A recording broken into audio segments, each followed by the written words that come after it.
federal government's pledge of 40 acres and a mule to the formerly enslaved has long been known as a broken promise. But a new investigative report reveals that not only did the government grant land to hundreds of formerly enslaved people, it also took that land back and returned it to white Southerners. That 2-year reporting project done by the Center for Public Integrity, Reveal, and Mother Jones is now the largest collection of land titles from the 40 Acres program ever to be analyzed and published. I spoke recently with Alexia Fernandez Campbell, a senior investigative reporter at the Center for Public Integrity. Alexia, welcome. Thanks so much for being here. I'm so happy to be here. So take me back to the fall of 2021. You were working on an entirely different project unrelated to this. You're digging through the digital archives at the Smithsonian, and you come across the name Fergus Wilson on an 1865 document. How does that change the course of your reporting? I didn't immediately realize what I was looking at. I did some Googling. I'm like, this is the 40 Acres program. And I was thinking, but everything I knew about it was that it was a promise that was never kept. It's something that didn't happen. So to me, like that disconnect, we're like, oh, they're land titles. I don't think this is common knowledge. So a lot of folks have heard this phrase, right? 40 acres and a mule. As you say, a lot of people thought, okay, this just never happened. And your reporting is called 40 Acres and a Lie. What's the truth behind this program? What do people not know? What people don't know is that it wasn't just a promise that was broken. People were received land titles. We found more than 1,250 people who got land titles, men and women. They picked out their plots of land, mostly on the plantations where they were enslaved. Actually, not everyone got 40 acres, which is another misconception. It was up to 40 acres. And then people were living there. They were planting their crops. They were selling them in Savannah. Some of them formed governments. They elected a sheriff. They were living their lives, and they lived there for like up to a year and a half before they were kicked off. They were kicked off. I want to stop you there so you can tell us a little bit more and also remind people what it took you to get to the point of finding those 1,200 people that you did. You and your reporting team, you reviewed thousands of records, you conducted hours of genealogical research, you even employed artificial intelligence to sort through the millions of documents online. You mentioned these families, and we're talking about a stretch of land in Georgia and South Carolina, we should point out. How did they get kicked off the land that the government gave them? Basically, because Lincoln was assassinated. I mean, they had promised this land. They gave land titles. The government said, this is yours. You deserve it. You're going to keep it. But Congress needed to make those titles permanent. They had a majority in Congress who were willing to do it. But Andrew Johnson, he was the vice president. He was a white supremacist. He sided with the planters who wanted their land back, and he vetoed every effort to make those land titles permanent. So how were those families removed? They were literally forcibly removed from the land? Some of them were. Some of them revolted. Some of them were pressured to sign work contracts, basically to work for their former enslaver, and some just said no way, and they left. I want to name some of the people you uncovered here because their names have otherwise been lost to history. Fergus Wilson is one, Jim Hutchinson is another, Pompey Jackson is a third. You managed to track down some of their descendants as well. Did they know about the land and the history you're sharing with us now? A lot of them did not. And I even spoke with one descendant who has been researching her family diligently. She lived with her great-grandmother, who was Pompey's daughter, and even she thinks his daughter didn't know. So she was amazed to hear this history.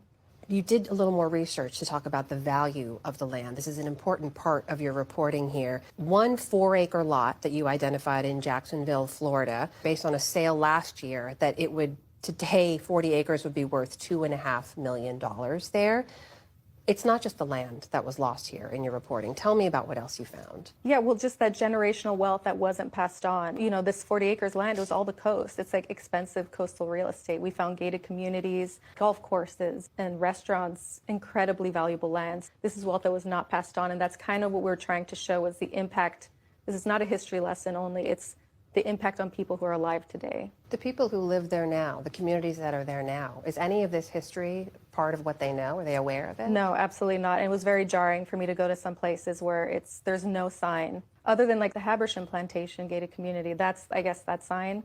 But as far as the 40 acres that it was given to someone and taken back, there's zero signs. Do you have any way of calculating the full loss of generational wealth here? That was actually one of the hardest things to do. We wanted to, because there were like 75 plantations more where this land titles were handed out, but we couldn't find maps for all these old plantations to figure out exactly where they were. So we had to just use these examples. And the examples we found, some of them were like shocking. Like like you said, millions of dollars for 40 acres today. So when you speak to descendants of these families, what kind of reaction did you get? I mean, knowing about the generational wealth that was lost, about the historical injustice that transpired here, what are their reactions today?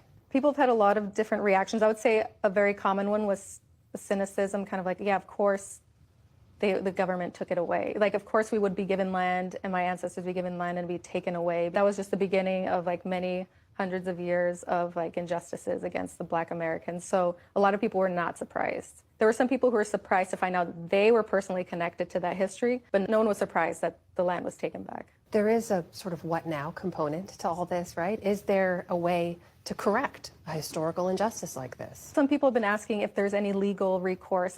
Everyone we spoke to, the experts said that because they weren't permanent titles, that they needed to be basically ratified by Congress, there's no legal recourse, but no one's ever like challenged a situation like this in court. However, there are people that we spoke to who think that, you know, there is a moral issue here. It's such like a glaring injustice, and there are people with names who got land titles and descendants. Like, it's not just some abstract idea of like people lost this wealth, and that maybe there's a moral claim for like reparations or something like that.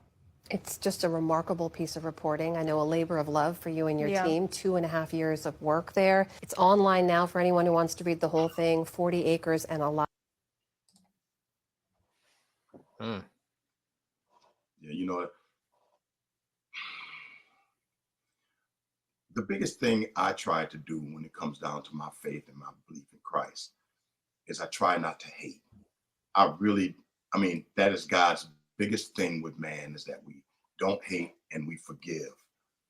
But when you hear white people who you know are not strong as Black people are, because do you know that for us to get where we are today, for us to even be able to live the way we live today, you know how much strength that took? That's why I always say this generation could not have gotten us to where we are today.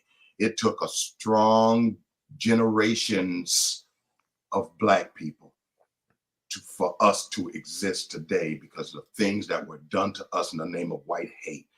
And all these white people that deny it, white people still to this day who are in the Klan deny that there's hate in this country. They're in the Klan. So I don't ever want to talk to weak people and have them tell me that's why I don't want to hear. That's why I don't get into these kind of debates and discussions with people. I'd rather discuss that with us and give us this understanding here. Let's move forward, because we know what's been done to us. Look at that. You know, it took one hateful man to be able to get into a governmental seat to reverse something that they knew in the bottom of their heart. They knew that they owed Black people this. This is just yet another shame of this country. And do I think that we deserve reparations? I don't know about the we. I know that if they can trace the lineage of those people who were given the 40 acres and a mule, and the lineage of the lineage of the lineage, then yeah, they need to do something about something. Because when you talk about generational wealth, it's like when I moved out to the suburbs, they owned acres and acres of land for their farms. Some of them had 100 to 500 head of cattle. And you can't do that without having acres and acres of land. And being white, when you can just pass your acres on to your kids and buy acres cheap and don't have people in the community rebelling because you're a certain color. When life can go that easy for you, then there you are. But life was not that easy for Black people. And this right here is the living proof of just one of the thousands of things that have been done to Black people in this country. Yet we still prevail. We persist to exist. And that's the problem I have with our failures right now, the failures of our kids in education, the failures with the way we act with one another, how our communities have just fallen apart, you know, no growth, no nothing. You know, we got this plaza over there. Just think about that this morning, this plaza over there on the corner of Jefferson and William. No investment in it. And that's Black people. It's in a Black community, so it stands to reason it should be Black investment. But we don't self-invest. We don't do anything. People want to say, that's because we were slaves and they put that in our heads. Shut up. My father didn't feed us. Did I starve my kids? No. My father didn't feed us. I didn't starve my kids. So don't give me that it's passed on from generation to generation. Like I said, it just comes down to where you want to be. You set your own standard and you go after it. So blaming white people for all of our shortcomings and our ills, even if it is their fault, like the guns in our community, we know that they've been brought down here by some white guy who had a trunk load of guns. We know this, all right? But nobody told you you have to buy it. Nobody told you you had to take it. We can't blame society for our shortcomings. So we need to wake up. We really do. Too much has happened to our people in this country for us to be the failures that we are and the failures that our children are these days. Black people, please wake up. This is 40 acres and a lie. And it proves just yet another thing that's been done to us. Wake up.